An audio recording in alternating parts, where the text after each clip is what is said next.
as Sterling just said, the federal government is failing to push back against ESG scores. But Betty, I know that you're doing work with different state governments to fight them.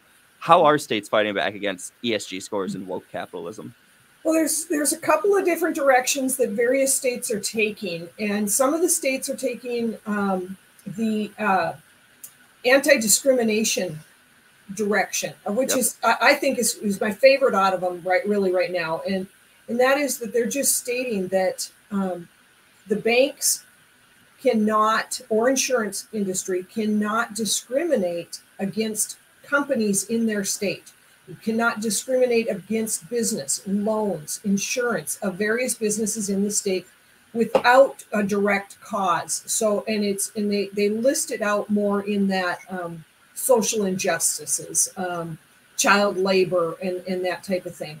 That's one direction. The other is pension divestment.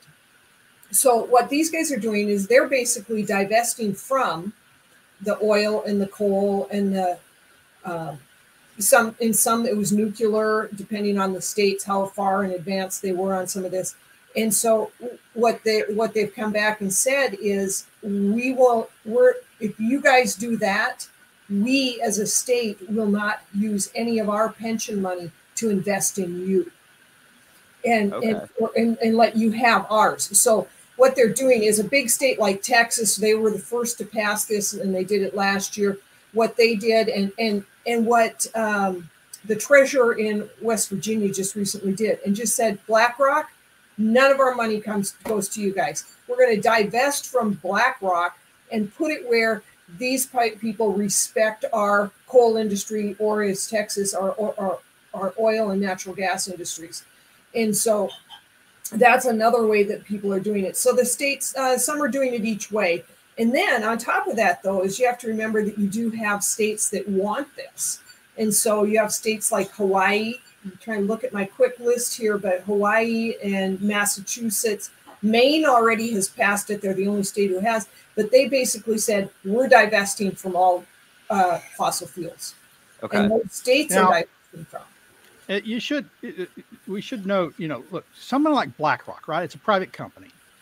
And other huge investments. I mean, BlackRock, I'm told that it controls $10 trillion worth of assets, or maybe not controls, but maintains. Now, BlackRock is supposed to be an investment firm, someone who manages people's money, other people's money. It's not their money. They're not a corporation themselves. They don't do anything other than they collect funds, they buy stocks in companies, and they're supposed to buy stocks based on what will return money to their investors. That's the goal. Instead, recently, their chairman has gotten into telling companies, we control a lot of your stock and you will do what I say or else, based on their own personal points of view, not whether it's good for their investors, not whether it returns money to their investors. He's using your money to dictate his terms. And that is what Texas has said, no, we're not going to allow that. West Virginia said it too. They said, you put out a letter saying you're going to do this, X, Y, and Z. You're not supposed to use your money that way, but we can't stop you. But we can't stop you from getting any money from Texas. We've got a lot of money. We've told banks in Texas already. There were some major banks that were going to underwrite some bond sales. It's common for banks to underwrite bond sales for different state agencies, for different cities.